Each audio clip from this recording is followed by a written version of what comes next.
제18호 태풍 차바가 오늘 새벽 일본 해역에서 소멸했습니다.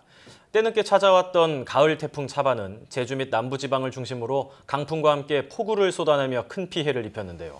보통 태풍 하면 여름을 떠올리지만 실제로 큰 피해를 주는 강력한 태풍은 가을에 오는 사례가 많다고 합니다.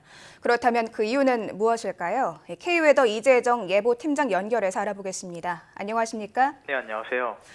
네, 18호 태풍 차바가 지나간 이후에도 피해 상황이 계속해서 나오고 있습니다. 이 차바의 규모가 어느 정도였는지 궁금한데요. 자세히 설명해 주시죠. 네, 올해 우리나라에 첫 영향을 준 제18호 태풍 차바의 경우 그 크기는 작았지만 세력만큼은 여느 강력한 태풍 못지 않았습니다. 제주 산간에는 600mm, 경상도를 중심으로 최고 300mm 이상의 매우 많은 비를 뿌렸고요.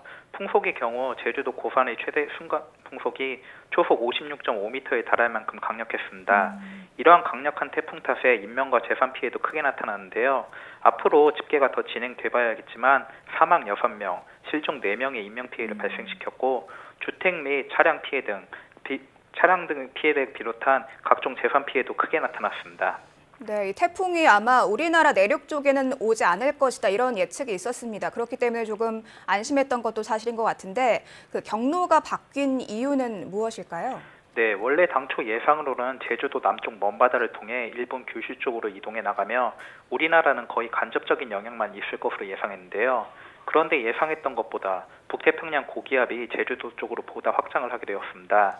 태풍은 북태평양 고기압의 가장자리를 따라 이동하는데 예상보다 북태평양 고기압이 보다 확장을 하다 보니 제주도 쪽까지 올라오게 됐고 남해안 쪽으로 북상을 하게 되었습니다.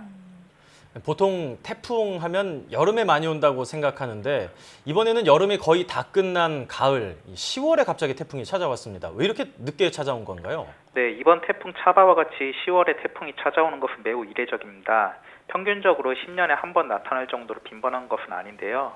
그런데 일반적으로 이 무렵 일본 남쪽 해상을 향하는 이동 경로와 달리 한반도 부근으로 북상한 원인은 예년과 달리 강한 세력을 유지하고 있는 북태평양 고기압 때문이라고 볼 수 있겠습니다.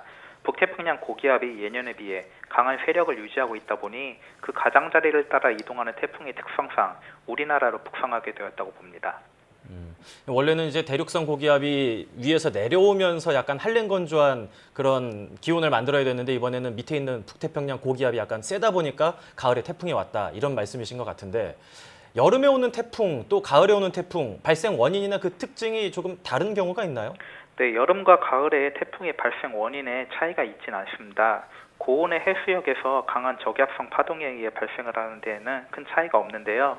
그런데 여름철의 경우 우리나라로 북태평양 고기압이 강하게 확장해 있다 보니 우리나라로 강력한 태풍이 이동해 오지 못하는 데 반해 가을철의 경우에는 우리나라로 확장해 있던 북태평양 고기압 세력이 약화되는 단계에서 그 가장자리를 따라 태풍의 이동 경로가 만들어져 우리나라로 이동해 오는 경우가 여름철 못지 않다고 볼 수 있겠습니다. 네. 그런데 이 가을에 찾아오는 태풍, 지각 태풍이다 이렇게 많이 말을 하던데 이런 태풍이 더 강력하고 또 피해가 크다 이런 얘기가 있더라고요. 그 이유는 무엇인가요? 네, 가을 태풍이 강력하고 더 위험한 가장 큰 원인은 해수면 온도에 있습니다. 우리가 일반적으로 가을이라고 보는 9월이 해수면 온도가 가장 높은 시기로 이 시기에 발생하여 북상하는 태풍은 뜨거운 바다로부터 많은 에너지를 공급받아 강력한 태풍으로 발달하게 되고 북상하게 되어 있습니다. 또한 북태평양 고기압이 점차 약해지는 단계에서 그 가장자리에 우리나라가 위치하게 됨에 따라 그 가장자리로 이 태풍이 이동해 오게 되며 여름철 못지않은 강력한 태풍이 영향을 받게 됩니다. 우리가 이제 피부로 느끼는 더위는 한여름이 제일 덥기는 하지만 바닷물 같은 경우에는 한여름에 계속해서 열이 누적되다 보니까 9월에 가장 뜨겁고 그래서 이제 가을 태풍이 무엇보다 강력하다 이렇게 말씀을 해주신 것 같은데 그렇다면 실제로 우리나라를 찾아왔던 이런 가을 태풍에는 어떤 것들이 있었고 피해 규모는 어땠었나요? 네, 국민안전처 통계를 살펴보더라도 역대 가장 많은 재산 피해를 남긴 태풍은 가을 태풍이었습니다. 10위 이내에 가을 태풍이 무려 4개나 포함되어 있는데요.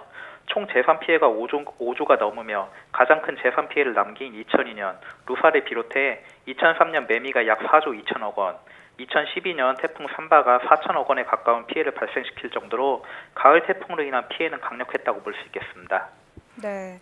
이 태풍이 찾아오는 게 해수면 온도와 영향이 있다 이렇게 말씀해 주셨습니다. 결국에는 지구 온난화로 인해서 태풍이 갈수록 강해진다 이렇게 좀 볼 수 있을 것 같은데요. 그렇다면 앞으로도 국내에 좀 가을에 강력한 태풍이 올 가능성 좀 높다고 볼 수 있겠네요. 네, 지구 온난화가 진행되면서 육지뿐만이 아닌 해수면 온도의 상승도 계속되고 있습니다. 2013년 유엔 정부간 기후위원회가 발표한 보고서에 따르면 1991년부터 2010년까지 세계 평균 해수 온도는 0.19도 상승한 데 반해 우리나라 주변의 경우에는 그 4배에 달하는 0.81도가 높아졌습니다. 이처럼 지구 온난화로 인한 해수면 온도 상승으로 인해 앞으로 더 많은 에너지를 공급받아 더 강력한 태풍이 발생할 가능성이 높아 보이고요. 또 지금은 이례적인 늦가을 태풍의 북상이 보다 증가할 것으로 전망하고 있습니다. 네, 이 환경 오염으로 인한 여러 가지 피해들이 우리가 지금 이 자연 재해로 맞이하고 있는 게 아닌가 하는 생각이 들어서 굉장히 씁쓸한데요. 이 태풍 피해 없도록 평소에 좀 안전시설 관리 같은 대비를 잘 하는 게 중요할 것 같습니다. 지금까지 K웨더 이재정 예보팀장이었습니다. 오늘 말씀 잘 들었습니다. 네, 고맙습니다.